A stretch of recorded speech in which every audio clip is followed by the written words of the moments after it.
Vous voulez savoir comment consommer autant que de laisser 2 frigos ouverts pendant 1 an? Regardez Netflix.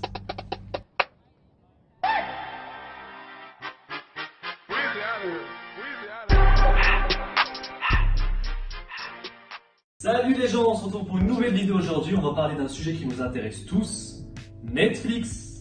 Dans Jean-Marc Jacobacci, la pollution numérique et toute forme de pollution liée au système numérique.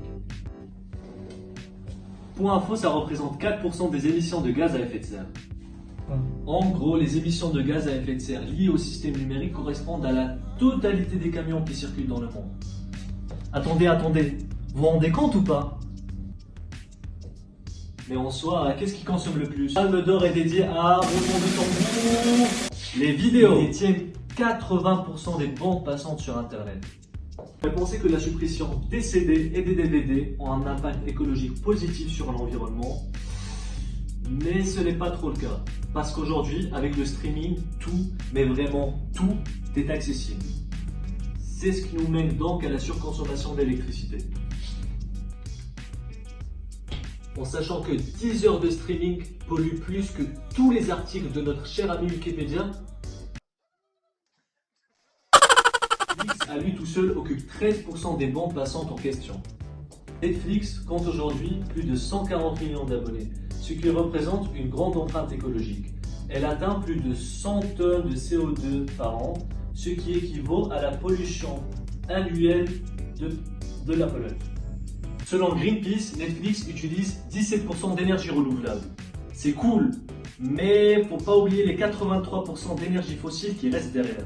Sachant que Netflix utilise du charbon pour produire son électricité, on s'étonne après d'être dans l'Anthropocène. Sur 1% du charbon, on réussit.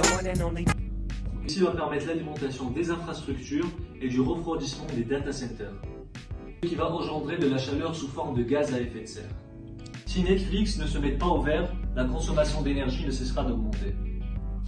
Attendez, je vous vois paniquer derrière l'écran, ne vous inquiétez pas, il n'est pas trop tard. On a trouvé quelques solutions pour vous. Dans un premier temps, il faut faire preuve de sobriété numérique. C'est-à-dire d'agir d'une manière plus responsable. Ce que vous pouvez faire, c'est par exemple d'arrêter de regarder des vidéos.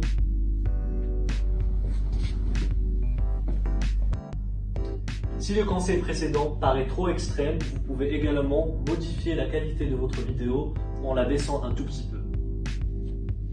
Pour les plus extrêmes, vous pouvez résilier votre abonnement Netflix.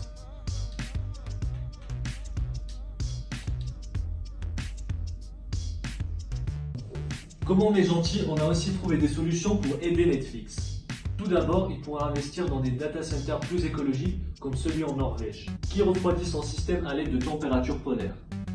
Ou bien quelque chose de plus facile, il pourrait utiliser la chaleur de ces data centers afin de réchauffer des infrastructures. Merci à tous d'avoir regardé cette vidéo, j'espère vous retrouver la prochaine fois pour un autre sujet. N'oubliez pas de lâcher un pouce bleu, de vous abonner. Et ah oui, j'ai oublié, Greenpeace a créé une pétition que vous pouvez trouver en barre d'infos afin de pousser Netflix à réagir d'une manière plus écologique. Merci à tous, ciao!